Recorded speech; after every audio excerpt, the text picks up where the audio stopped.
Hey y'all, it's Jessica from Sloppy Swatches. Today I have the Urban Dictionary collection that is releasing for pre-order on September 26th. This is a collection of 8 of their one-coat holos. This whole collection is really amazing. These will retail for $12 a piece. I will link SuperChic Lacquer's storefront down below. These were sent to me for review, and I'll go ahead and get into the swatches. Very quickly, I'm going to go ahead and mention that under all of my swatches today, I am using my very loved Bring It On Stain Blocking Base Coat from SuperChic Lacquer. Some of these holos are really pigmented, and they have the ability to stain, so you will want a nice stain blocking base coat. I've been using this for all of my swatches lately. It dries really quickly and does a great job at protecting the nail. For top coat today, I'm using Marvel Liquid Macro. This is the quick dry top coat from SuperChic Lacquer. It does a great job at not dulling the holo and giving a nice protective finish. So first up is Rose-Buddy. This polish is described as an intense golden rose duochrome holo. So I'll try to show you the shimmer in here. It does have a very definite gold shimmer as well as a super strong linear holo effect. So I'll show you a brush shot and I'll show you how Rose-Buddy swatched on my natural nail. So here is a one coat. All of these polishes are almost all one coaters. They go on really smooth. I feel like this is going to get a little bit repetitive. I had no brush strokes with this one at all either. I did have a little bit of kind of pooling. You do not want to overwork these polishes because they do dry fairly quickly, and if you overwork them you may get a little bit of streaking. One coat, cap the tip, no problem at all. Complete coverage.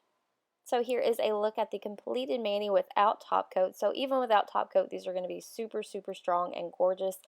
A good top coat will keep these nice and glossy though. Here's a view from another angle in direct sunlight with liquid macro top coat. This is my swatch photo under artificial lighting. And once more at an angle under artificial lighting. I will be doing a stamp test for all of these polishes today. I'm using my custom plate from Fig Tree Stamps. I will link them down below. I'm going to go ahead and just show you how I apply for this first polish. Because this collection is a little bit larger, I'm not going to show each individual stamp, but I will do a roundup at the end. Since I stamped first in the order that I swatched, I wanted to go ahead and show you while I swatched Rose-Buddy what it looked like in my process. So I'm going to give an upwards roll with my Born Pretty stamper, and this is how they picked up. They all pick up amazing. You get lots of holo and lots of pigment. So next up is Trap Queen, and this is described as an intense, deep raspberry holo. You guys, this polish is so vibrant and pretty. Each one I picked up, I was like, oh my gosh, this is my favorite of the collection, and then I would get to the next one and feel the exact same way. So I'll go ahead and show you a brush shot, and I'll show you how Trap Queen swatched on my natural nail. So here is just one easy coat of Trap Queen. I feel like this one may have the kind of tendency to stain a little bit. I did get a little bit of pink on my skin upon removal, so you may want to watch out for that. This color is completely and totally worth it. Super intense, really gorgeous. I feel like the formula on these really couldn't get any better unless they like literally applied themselves on your nails. Really easy to do, really easy to use, and gorgeous finish every time. So here's a quick look at the completed mani without top coat.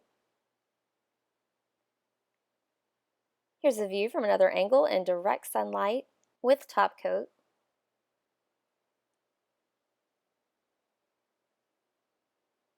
This is my swatch photo under artificial lighting. And once more at an angle under artificial lighting. So next up is Zombie Crush, and this is described as an intense black blood holo. I had a really hard time placing this. I kind of try to swatch in the Roy G. Biv order.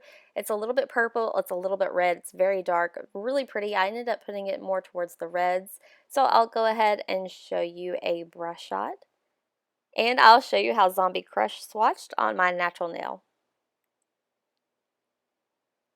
So here is one easy coat, again, really intensely opaque. This is a very dark red, kind of purple, kind of black in some lightings. I can't even. So again, really smooth, really easy application, really strong linear holo effect. Here's a look at the completed mani without top coat.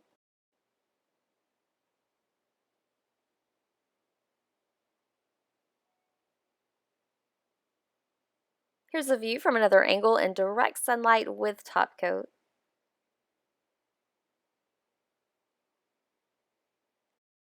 This is my swatch photo under artificial lighting.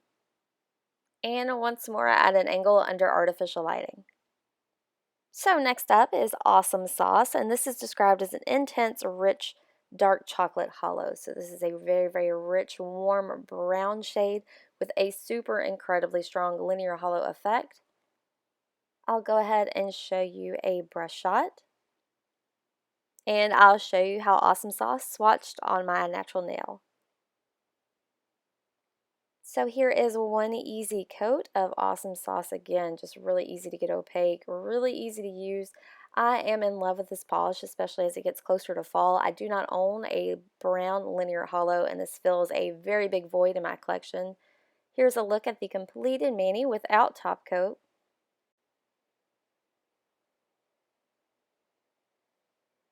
Here's a view from another angle in direct sunlight with top coat. This is my swatch photo under artificial lighting. And once more at an angle under artificial lighting. Next up is a rum-billy, and oh my gosh, you guys, this is an intense, deep spiced rum holo. So this is kind of a deep golden burnt orange with a strong linear holo effect. Again, a polish that I was missing in my collection and had no idea I was missing out on. Just superb in every way. I'll go ahead and show you a brush shot, and I'll show you how rum-billy swatched on my natural nail. So here is one coat, again, just perfectly opaque, super smooth, nice and easy, no pooling, no running, no fussing, it dries quickly, just about as perfect as it can get.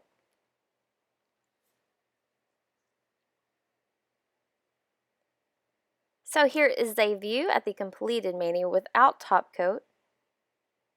So you can see they're really golden, really intense. Here's a view from another angle in direct sunlight with top coat. This is my swatch photo under artificial lighting. And once more at an angle under artificial lighting. So next up is Wonderwall, and this is described as an intense nude teal duochrome holo. I have a really hard time processing the shimmer as a teal. After reading the description, I could kind of see it, but to me it felt more like a gold or silver. It is a very strong shimmer. I try to catch it there. You can see it a little bit at the edges, so I'll go ahead and show you a brush shot, and I'll show you how Wonderwall swatched on my natural nail. So here is one easy coat of Wonderwall. Of all of the polishes, I think this is the only one that could really stand for a second coat. And even then, if you did a nice thick first coat, you really wouldn't need one. I am going to show you what two coats looks like today. So I'll let this dry and then come back in for a quick second coat. So here is the second coat. I did notice that the teal shimmer kind of made this one a little bit brushstrokey, not terribly. You may just want to be a little bit more mindful of your strokes when using this polish. So two coats brings this one completely opaque for me. This is a very ethereal, shifty finish. I'll go ahead and show you what it looks like without a top coat. So you can see there where the lights are is a very strong shimmer. Here's a view from another angle in direct sunlight with top coat. In some lightings, this polish struck me as more of a nude, and in some lightings it looked more yellow to me. This is my swatch photo under artificial lighting, and once more at an angle under artificial lighting. So next up is Awkward Turtle, and this is described as an intense muted olive green holo. So I think this is the perfect description for this polish. This is a deep kind of olive green tone with a strong linear holo. So I'll go ahead and show you a brush shot, and I'll show you how Awkward Turtle swatched on my natural nail. So here is one easy coat, again completely opaque in one coat. Really easy to apply, quick dry time. So here is a look at the completed mani without top coat.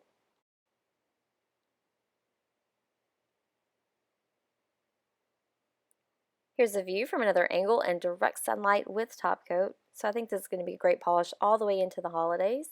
This is my swatch photo under artificial lighting. And once more at an angle under artificial lighting.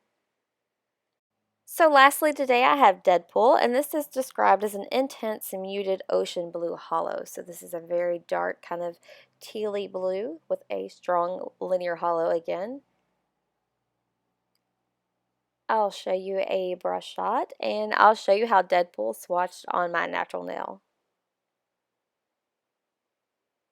So here is one easy coat. This one went on really well. I did apply a little bit of a thicker first coat than I meant to really, so I did have a little bit of pooling that was really easy to level out. And then I capped my tip a little bit thicker than I would have liked. It did leave a little bit of a stripe there. On the rest of my nails, I had no problem with that at all. So here is a look at the completed mani without top coat, and you can see there what I mean, where I capped the tip a little bit thicker than I should have. Here's a view from another angle and direct sunlight with top coat. This is a very intense, deep blue, really pigmented. You may want to watch out a little bit for staining with this one. Here is my swatch photo under artificial lighting, and once more at an angle under artificial lighting. Now here's a quick look at how they stamped over my white parchment paper. They all did a really great job. You get a lot of pigment there. They were hollow. It wasn't showing under my lighting very well. You can kind of see it there with Rose Betty on the top left. But they all did have a good amount of shimmer, really easy to use, really pigmented. Again, over black, these all popped fabulously over black, so I think these are going to be great to stamp over darker colors as well. You can really tell here how well the holo pops, especially over a darker color. They're swatched from left to right, top to bottom, in the order that I swatched them in on my nail. So really gorgeous. I had a lot of fun with these. I can't wait to use these all in nail art, especially for fall. I think these are going to look really great. So that rounds up my swatch stamping review of the Urban Dictionary collection. I did have to go to Urban Dictionary and look up each of these definitions for the words. I definitely recommend doing that. If you'd like to see more photos, I do have those available on my blog at sloppyswatches.wordpress.com, or you can follow me on Instagram at sloppyswatches. I will link SuperChic Lacquer's storefront and social media accounts down below. So thanks so much for watching, guys. See you next time.